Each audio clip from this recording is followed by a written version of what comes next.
अब लोगों के मन में अभी जो सवाल है वो ये है कि क्या प्रशांत किशोर अरविंद केजरीवाल बनने जा रहे हैं? उनकी पार्टी आम आदमी पार्टी जैसे तो नहीं जाएगी, क्योंकि जो बातें आप कह रहे हो, जो तो होप आप दे रहे हो, जो तस्वीर आप दिखा रहे हो, यही एग्जैक्टली सारी कहानी 2012 में हमने देखी थी।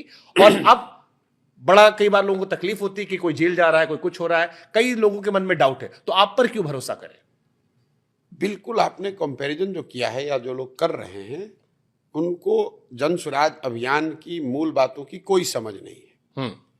आपने आपके शब्दों में कहा कि आम आदमी पार्टी आंदोलन से निकली हुई पार्टी। प्रशांत किशोर का आंदोलनों में कोई यकीन नहीं है।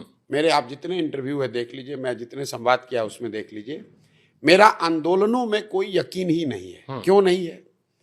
मानव सभ्यता के इतिहास को अगर आप पढ़ेंगे, सिर्फ बिहार में, देश में, भारत में नहीं, पूरे दुनिया में मानव सभ्यता के इतिहास को अगर आप पढ़ें तो फ्रांस की क्रांति को अगर हम लोग अपवाद के तौर पर हटा दें तो आज तक ऐसा हुआ ही नहीं कि किसी आंदोलन से समाज का सृजन हुआ हो, नए समाज का सृजन हुआ हो।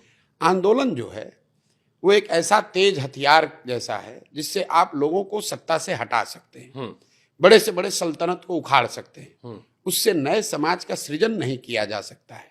अगर आपके पास तेज हथियार है, आप बड़े से बड़े वृक्ष को काट सकते हैं, लेकिन पौधे को वृक्ष बनाने के लिए कोई हथियार काम आने वाला नहीं है। वो तो उसकी एक अपना सतत ग्रोथ की, सृजन की का काल है, उसकी अपनी एक प्रक्रिया है। तो जन स्वराज अभियान में 2 वर्ष में हमने कोई धरना नहीं दिया, कोई प्रदर्शन नहीं किया, कोई रेल रोको, चक्का बंद, जाम करो, ऐसा कहा नहीं, किसी को हटाने की बात नहीं कही। हमने ये भी नहीं कहा कि वोट किसको दो।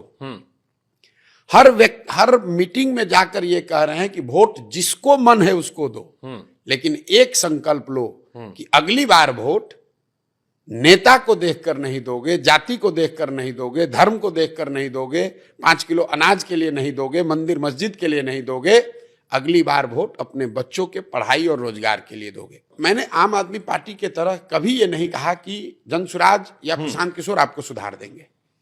मैं ये कह रहा हूं कि भैया 1 नहीं 10 प्रशांत किशोर आएंगे तब भी तुम नहीं सुधरोगे, तुमको कोई नहीं सुधार सकता है। क्योंकि हम ये नहीं कह रहे कि आप जनता जनार्दन हैं, ये बिहार के महान जनता, हमको वोट दे दो, हम आपको सुधार देंगे, ठीक कर देंगे, जन लोकपाल ला देंगे, भ्रष्टाचार दूर कर देंगे। हम कह रहे हैं भाई जब तक तुम नहीं जगोगे तो प्रशांत किशोर आए, जन स्वराज आए, सुधरने वाला नहीं है। जो आपका भाषण आप बता रहे हैं तो मैं सुना है, मैं आम आदमी पार्टी से बिल्कुल उलट बात कह रहा हूं। दूसरी बात कर दिया। हाँ। दूसरी बात, मैंने पहले दिन से ये कहा है कि जन स्वराज जब दल बनेगा तो वो प्रशांत किशोर का किसी व्यक्ति, किसी जाति, किसी परिवार का दल नहीं होगा। और 2 अक्टूबर को जब लोगों ने क्या कहा, अरे अब तो कह न रहे हैं, देखिएगा ना अपने बनेंगे। 2 अक्टूबर को आप देखेंगे कि इसी बिहार की जनता के द्वारा जो लोग मिलकर दल बना रहे हैं वो लोग साथ में आकर नया नेतृत्व चुनेंगे और वो नेतृत्व लोगों को लगेगा कि अच्छा ये भी आदमी बिहार में था, ऐसा व्यक्ति भी बिहार में था जो राजनीति कर सकता है या राजनीति में आ सकता है। ये इस अभियान की ताकत है। और मेरी भूमिका 2 अक्टूबर के बाद जब ये दल बन जाए तो भी बदलने वाली नहीं है। मैं 2 अक्टूबर के बाद भी गांव-गांव में पैदल जो पहले चल रहा था वैसे ही चलूंगा। तब तक चलूंगा जब तक कि बिहार में व्यवस्था बदल ना जाए। 2 बरस लगे, 5 बरस लगे, 10 बरस लगे, मैंने ये संकल्प लिया हुआ है, इसको छोड़ूंगा नहीं। ठीक बात, कोई घबराहट नहीं।